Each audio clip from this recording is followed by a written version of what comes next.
रहा था। आज ही वोट हुए और आज वोटों की गिनती भी खत्म हो गई है।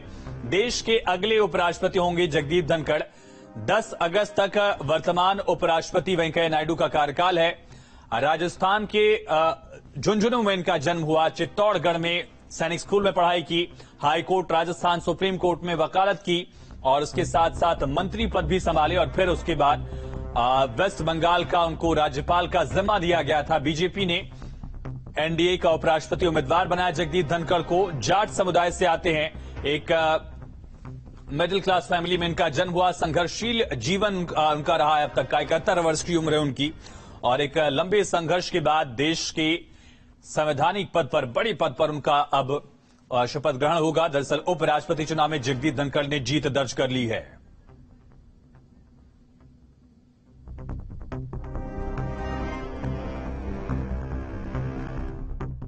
आंकड़ा आ जाएगा, लेकिन निश्चित तौर पर जिस तरीके से राष्ट्रपति चुनाव में क्रॉस वोट हुए थे उसमें तो बहुत ज्यादा क्रॉस वोटिंग हुए थे। 17 सांसदों ने क्रॉस वोटिंग किए थे, लेकिन उतनी संख्या इसमें नहीं है।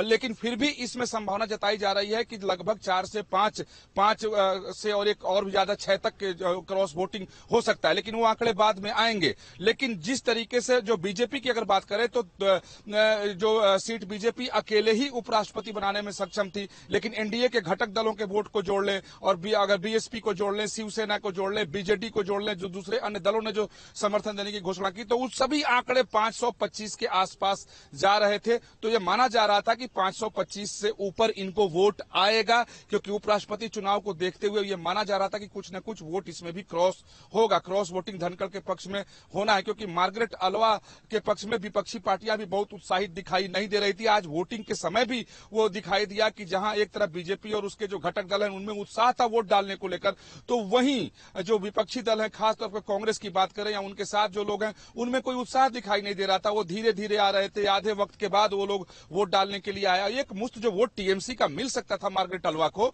जो उनके आंकड़े को बढ़ा सकता था, तो टीएमसी इससे बाहर ही हो गई। बीएसपी ने उनको उतना समर्थन नहीं दिया, शिवसेना ने समर्थन नहीं दिया, बीजेडी ने समर्थन नहीं दिया, दक्षिण भारत की पार्टियों ने समर्थन नहीं दिया। तो इससे पहले ही तय हो गया था कि जगदीप धनखड़ जो है वो देश के अगले उपराष्ट्रपति होंगे। अब सिर्फ देख रहा था कि मार्जिन कितने का हो रहा है, तो ये बहुत बड़े अंतर से, बहुत वोटों के अंतर से जगदीप धनखड़ जो है वो चुनाव जीते हैं। पिछली बार जब एम वेंकैया नायडू जब उपराष्ट्रपति हुए थे तो 67% जी, जब पिछली बार विकास यानी कि क्रॉस वोटिंग की जानकारी भी है, तो 15 वोट अमान घोषित किए गए, ये भी जानकारी विकास है। लगभग 93% वोट पड़े थे, यानी और उस वोट में से माना जिस पिछली बार एम वेंकैया नायडू जब उपराष्ट्रपति का चुनाव जीते थे तो उन्हें 67% वोट मिले थे। और इसमें आप देखें कि आंकड़ा उससे भी बहुत ज्यादा है। यानी जगदीप धनखड़ को लेकर के जो बीजेपी ने किसान कार्ड खेला था, जो ओबीसी का कार्ड खेला था और जो एक माहौल बीजेपी ने बनाए थे, और कांग्रेस की तरफ से जब मार्गरेट अल्वा को मैदान में उतारा गया तो विपक्षी पार्टियों में उनको लेकर के उनके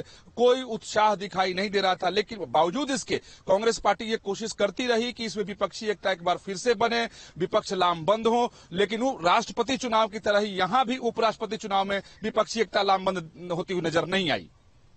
बिल्कुल, विपक्षी खेमा कहीं न कहीं एक बार फिर से बटा हुआ दिखा और उसका सबसे बड़ा कारण माना जा रहा है कि सबसे बड़ा जो दल टीएमसी भी एक तरह से है, उसके सांसदों ने वोट नहीं किया। कांग्रेस चाह रही थी कि टीएमसी भी समर्थन करे, लेकिन इसका असर दिखा। हालांकि पहले से ही तय माना जा रहा था कि आंकड़ों के लिहाज से जगदीप धनखड़ को बहुत ज्यादा चुनौती मार्गरेट अल्वा नहीं दे पाएंगे, और वही हुआ है। उपराष्ट्रपति चुनाव में मार्गरेट अल्वा को जगदीप धनखड़ ने हरा दिया है। अगले उपराष्ट्रपति होंगे जगदीप धनखड़।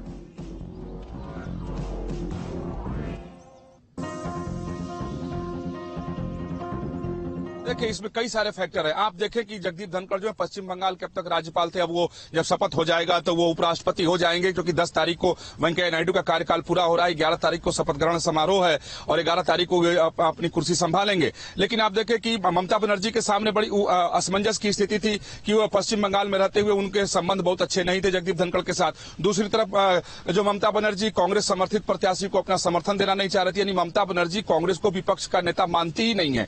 तो ममता बनर्जी इस पूरे चुनावी प्रक्रिया धनखड़ को वोट कर नहीं सकती थी, मार्गरेट अल्वा को समर्थन वो दे नहीं सकती थी, क्योंकि मार्गरेट अल्वा को समर्थन देने का मतलब होता कि वो कांग्रेस के नेतृत्व को स्वीकार रही हैं। तो इसलिए उन्होंने पूरी इस प्रक्रिया से ही अपने को बाहर कर लिया। लेकिन दूसरे दलों पर बहुत ज्यादा नैतिक दबाव यह बन गया कि जो लोग किसान की बात करते हैं, किसान राजनीति की बात करते हैं, जब किसान आंदोलन चल रहा था तो सभी लोग किसानों की बात कर रहे थे। ऐसे में किसान कार्ड बीजेपी ने खेल दिया, तो बाकी दलों के सामने बहुत असमंजस की स्थिति पैदा हो गई थी। और ये देखिए जानकारी दी जा रही है सचिवालय से, सुनिए। तो वोट्स के बारे में जानकारी से संबंधित प्रेस कॉन्फ्रेंस। इलेक्शन कमीशन दरअसल ये चुनाव कराता है, सुनिए क्या कहा जा रहा है। Election for the office of vice president was issued on 5th July 2022. In all, 50 nomination papers were received till the last date for submission of nomination papers. After scrutiny, nomination papers filed by Shri Jagdeep Dhankar and Srimati Margaret Alva were found valid. The polling for the 16th Vice Presidential Election 2022, which commenced at 10 a.m. today in the Parliament House, closed at 5 p.m. Out of 780 electors comprising of elected and nominated members of Rajya Sabha and elected members of Lok Sabha, 725 electors cast their votes. The total elector turnout was accordingly 92.94%. The ballot box was sealed immediately after the close of poll at 5 p.m. in the presence of authorized representatives of contesting candidates and election observers. The counting of votes commenced at 6 p.m. after the ballot box was opened in the presence of authorized representatives of the contesting candidates, election observers and counting officers. 725 votes were polled, which was 92.94% of the total electorate. 710 votes were found valid and 15 votes were found to be invalid. Thus, the percentage of valid votes is 97.93%.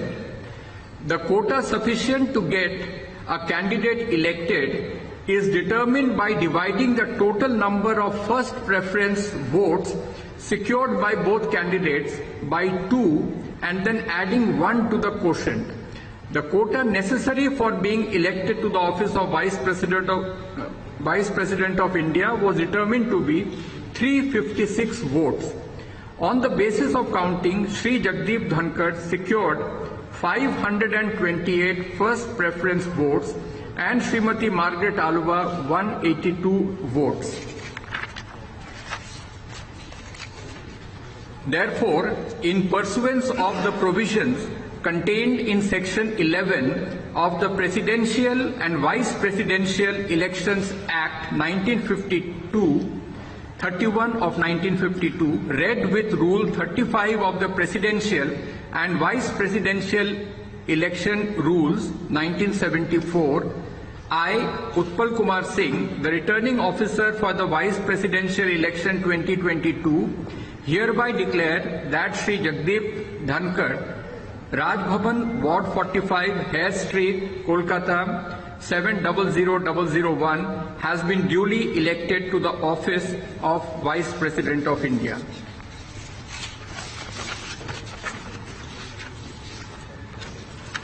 I will be forwarding to the Election Commission of India Form 7 under Rule 35(1)(c), which is the return of election to the office of the Vice President of India, and also a declaration of result of election under Section 11 of the Presidential and Vice Presidential Elections Act 1952, read with Rule 35 of the Presidential and Vice Presidential Election Rules 1974. Election Commission of India would then prepare the certification of the election of Shri Jagdeep Dhankar as the Vice President of India, jointly signed by the Chief Election Commissioner of India, Shri Rajiv Kumar, and Election Commissioner, Shri Anup Chandra Pandey. Thank you. So you will go to election commission today? We will send all the necessary papers to the Election Commission immediately after. Thank you.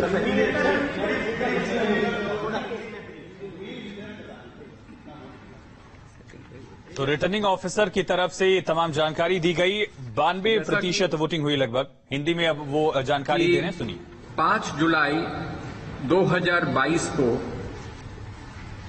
उपराष्ट्रपति के चुनाव के संबंध में notice जारी किया गया था और तत्पश्चात 50 नामांकन पत्र हमें लास्ट डेट ऑफ सबमिशन तक प्राप्त हुए थे।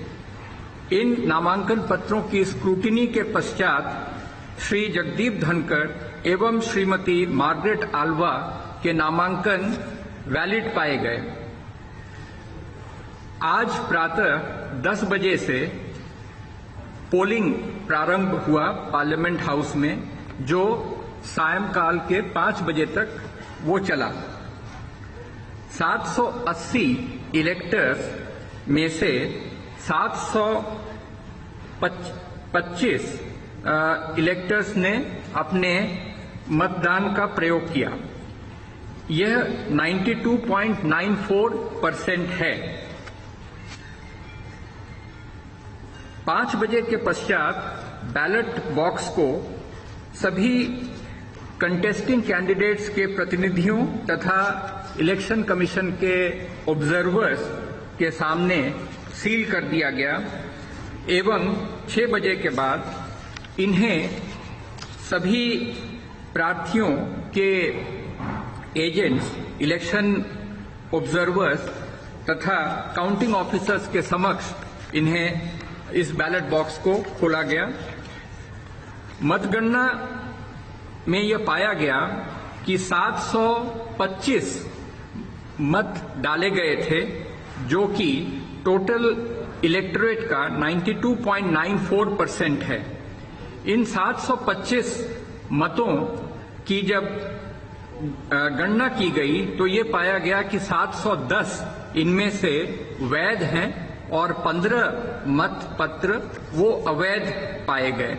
इस प्रकार से जो वैध मतों का प्रतिशत है वो 97.93% है।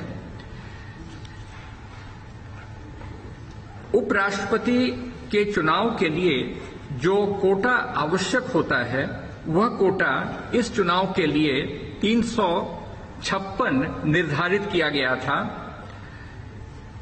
इसमें यह पाया गया कि श्री जगदीप धनखड़ को 528 मत प्राप्त हुए हैं। तो जगदीप धनखड़ होंगे देश के अगले उपराष्ट्रपति। खबरें लगातार जारी। यहां पर एक छोटी सी ब्रेक के लिए रुकते हैं।